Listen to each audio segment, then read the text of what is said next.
Hello, hello, hello. How are you guys doing today?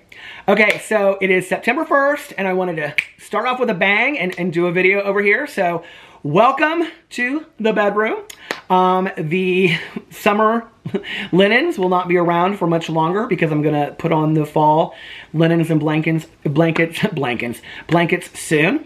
But I wanted to do a video today, and I wanted to talk about social anxiety and a comment and a message that I had received recently, and I wanted to kind of talk about that. So welcome to the video today. And Boo Radley welcomes you as well. He's sitting behind me, sleeping for a little bit until his dad gets home.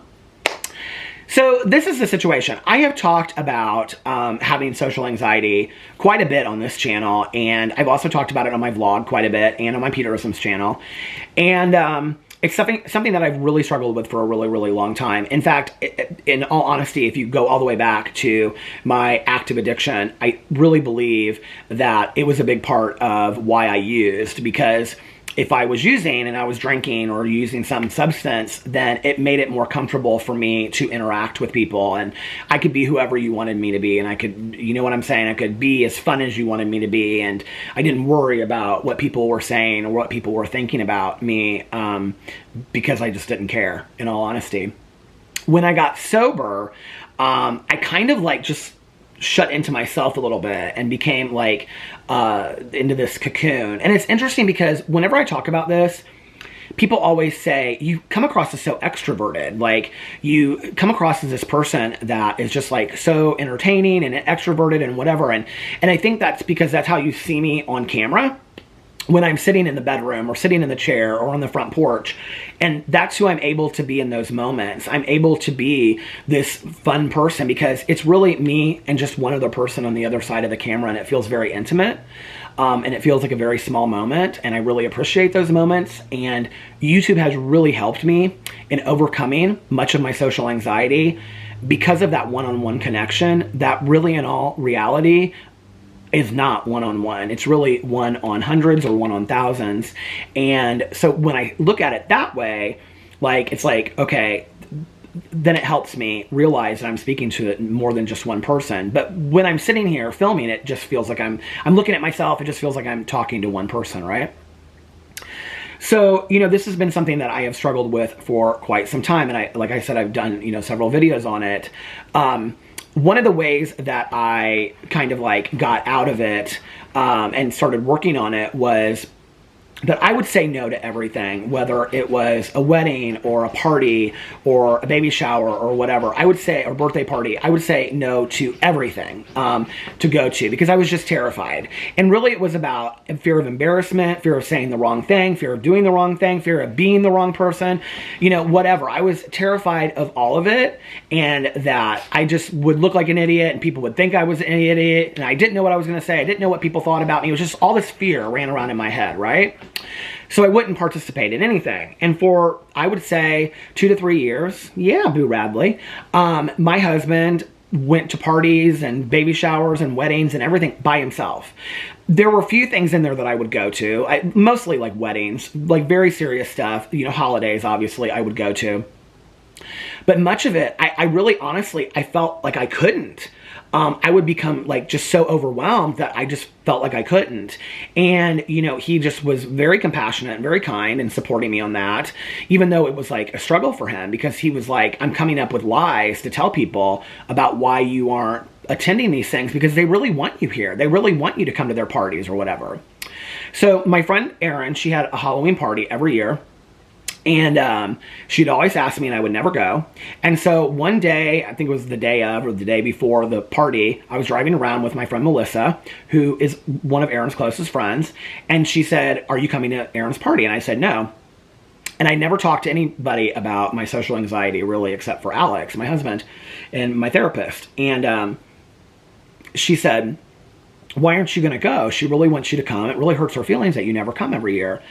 And so I kind of broke down and I told Melissa what was going on with me and the fear that I had inside, because there is a shame associated, because it feels stupid and people think it's this made up thing and they don't really believe in it. Although when you're thinking about what outfit am I going to wear, what are people going to say about me, it's like your heart is racing 900 beats a minute and you feel panicky and scared and terrified and embarrassed all in one moment. And it's unbelievably frightening. And so I explained it to her, and it was like this huge weight off my shoulders, and she was just so supportive and so kind. And she said, you know, have you ever thought about telling Aaron that? Like, that would make a lot of sense. So I told Aaron, and Aaron was like, I really understand that and I appreciate that. Is there something that I can do that would make it easier for you so that you could still come? Because I would love for you to come. If you don't want to come, I totally understand that, but I would love for you to come. And so I knew Alex wanted me to go, and I knew Melissa and everybody wanted me to go. And I thought, okay, you're really missing out on life, because I was missing out on all these opportunities. You know, I would see pictures of my husband and my friends at all these things, and I wasn't going, and the battery is dying right now, and I can't believe this. So I'm gonna have to go change the battery, and I will be right back. Okay, getting this camera situated on the back of this bed is so difficult, so I hope that it works. Okay. There, I'm back. Okay. So anyway, battery replaced, camera reset, ran up and down the stairs really quickly. Boo Radley waited for me. Anyway, I was really missing out on a lot of life. And I'm telling you guys, this is just up until the last couple years. This was 3 or 4 years ago. I was really missing out on a lot of life. I was not going to anything.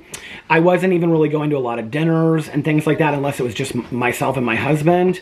And because anything could be frightening to me. Like, if we were going to go out to dinner with another couple, and then we would get there and the couple would say, oh, we invited a friend to come with us, like, that would totally send me off. Like, because I'd be like, I don't know this person. I don't know what they think about me. I don't know what they know about me. You know, it would make me very, very nervous, right? So I didn't participate really in anything. I didn't do anything. And I really came to this point, I was talking to my therapist about this, where I felt like I'm really missing out on tons of life, right? I'm like missing out on like all this kind of stuff. So I was like, I'm going to go to this Halloween party. And so Aaron was like, whatever you need. And I was like, okay, I need to come early so that I am one of the first people there. And that way it's not scary for me to walk into a group of people, because that's one of the things that really scares me. That way I also kind of have a control over the situation of physically where I'm at and what I can see and what goes on and whatnot. Pirelli is, he is, what are you doing, buddy? What are you doing? You're awfully crazy today. Anyway, it kind of gives me some kind of sense of control over like watching like what's going on when people are coming in. And then when people come in, I can kind of be like, hey, how are you? Whatever, right? Or I don't have to say hi to them or anything. I can just sit there all day long if I want. But I went to this Halloween party. And we got there early, and I just kind of sat with my back against the sink at first, and there were actually a couple people there that I knew and from my old workplace, and it just was fantastic. I just had like one of the greatest times ever, right? And like, I didn't want the party to end. We were one of the last people to leave, even though we were one of the first people to come, and I had such a fantastic time. And that moment really, I won't say that it took away all the fear or that it helped completely, because that's not true, but it really, really helped propel me forward to remember that as far as other things in the future, that when other things would come up that I didn't want to go to, or that immediate fear just shot through me, that I would be like, okay, I can do this. Like, I had fun last time, and when I got myself there, then I had a really good time. Because for me, it's the getting myself there that is terrifying to me. It's the getting to any situation, you know? Typically, when anybody asks me to do anything, whether it's go shopping or go to a movie or what, I just initially say no. Because it's just like, it's the whole idea of being around that many people is kind of scary to me. It's terrifying to me, you know? What I learned in therapy is that my past therapist really believed that I suffer from PTSD as a result of bullying. Because every day that I went to school, every day that I was in school, that I never knew where it was coming from next. I never knew who or what the bullying was going to be. And so that kind of goes into today with this sense of social anxiety, where I never know what or who somebody's going to say or what they're going to do or how it's going to come across, or is it a joke or is it funny or whatever. And so I'm kind of constantly like on edge, right? So I got this message not too long ago. That's how it started for me. And over time, being on YouTube has really helped. Encouragement from my husband and friends, and being honest with them about what I go through has really, really helped. Having a support system, you know, putting skills and tools in place so that I can get through these things, those things have helped as well. So recently, we got asked to go to see Swedish House Mafia DJs in Chicago at the National Center with another couple that we're friends with. And I was like, oh, this will be great. This will be fun. And I know this couple very, very well. We've known them for 10 plus years. And we're going to go stay in this hotel and it'll be fun. And I'm really excited about it, right? And I can kind of, like, it's really strange, like, with like a movie theater where there's 20 people, like that kind of makes me nervous. But like with a concert where there's like 1,000 people, until I get there, like I don't really think about it, right? Until people want to like start talking to you one-on-one. Like if you just kind of keep your distance and don't talk to me, I'm totally fine. And so, like walking into a concert or something like doesn't make me super nervous. Like I can do that and like I don't have a hard time with that. What was funny was when we got to the concert that night and then in our row, it was like there was like these two other couples and they were like talking to us. And then they were like, oh, I know so-and-so from Indianapolis. Do you know? And this was in Chicago. Do you know so-and-so? And I was like, oh, this is like, I don't like that. Like that kind of starts making me a little bit nervous. So anyway, and you know, one of the things that's interesting is that people always say to me, like, you're so extroverted. I think I may have said this earlier, but, you know, I'm really not, but there's like this new, like, I don't know if this is qualification or whatever. It's like the introverted extrovert or whatever. Like I'm extremely introverted. I'm extremely like I isolate, I stick to myself unless I'm with my small group of friends that I have or the small family that I have. And then I'm very like gregarious and boisterous and you know, all that. Then I do come across as extroverted, you know, within that small group that I have that I love and I trust and I feel safe in. So we go to Chicago and we're on the way up there and our friend, the wife, is driving. Alex and I are in the back seat. I have my magazines and my candy and everything, and we're talking and whatever. And they start talking about this other couple. And I'm like, what? Why are they talking about this other couple? And she's like, oh yeah, they wanted to go see Swedish House Mafia in Texas. But since they are coming to Chicago, they just booked a hotel room at the place that we're staying. And they're going to go to dinner with us. And they're going to go out to this concert with us. Now, when I tell you that I was in the back of this car halfway to Chicago, okay, where the solar windmills are, and I'm like so excited about this one night away, and all of a sudden I hear about these two other people that I don't even know, I've never met, whatever. They could be nice, they could be horrible, I don't know anything about them, but let me just tell you, when my anxiety and my fear shot from like 0 to 100 in 2 seconds flat, like that was my reality sitting in the back of that car. And all of a sudden I'm like asking these questions, I don't know these people, I'm like very, very nervous, right? I was so nervous until these people showed up to that dinner that night. And they were so nice. They were so kind. They were super, I mean, the guy was like, give me a hug, whatever. His wife was like, give me a hug. I had no people through his wife. And so she and I were talking about through people that we knew. And that's kind of the thing also, is that like, I have to do the work, right? Like if I'm going to meet somebody new, like I have to be talkative. Like I have to push myself as hard as it is, as scary as it is. I have to push myself to do the work and say, oh, so I heard that you know this person or you do this person or where do you guys live? And I ask, there's certain questions I ask, where do you live? Oh, how, you know, have you lived in Indianapolis? There are certain questions I ask are to me like icebreakers that make it more comfortable for me to talk to people. And I know that they're corny questions to other people like, oh, where'd you go to school or whatever, you know? But for me, they make it easier to talk to people. You know, the whole time up until dinner that night, I was like so terrified and anxious and fearful inside because I didn't know this couple. I didn't know if they were going to like me, if they were going to think I was weird. I didn't know, you know? And then they get there and they're so nice. And we have this great time that night. Now, I kind of like, this is where like some of the stuff stops. So we go to this concert and just to tell you how nice the guy was. And on the way back, they wanted to go to this nightclub. Everybody wanted to go to this nightclub because Swedish House Mafia was playing at Tao in Chicago. And they had gotten a table and everything like that. Well, I was done. I was done with the partying and the DJing and the going out. I had a great time at the concert. I love Swedish House Mafia. They're some of my favorite DJs of life. I love Steve Angelo. But I was just kind of done at that point, right? Like I was ready to go home and watch some RuPaul's Drag Race on my iPad and let my husband go out and have a good time with his friends at Tao. Okay. So we get in this car and I'm like a nervous wreck still because I don't really know these people and they were like 3 rows back from us. Even though we had a fine dinner and everything like that, I'm still kind of like, you know, on edge. So we get in the car, and the Uber driver's like, where do you want me to drop you off? Because like it was like Tao and then our hotel. And so the guy, the husband of the couple, is sitting in the front seat, and he's like, the driver's like, I'll drop all of you off at Tao, and then I'll take him to Uber. We were like in this, or I'll take him to the hotel. We were in this big Uber. And the husband was like, no, we're not going to leave him alone. Like, take him to the hotel first, and then we're going to make sure that he gets situated, and then if you can wait, then we'll go to Tao.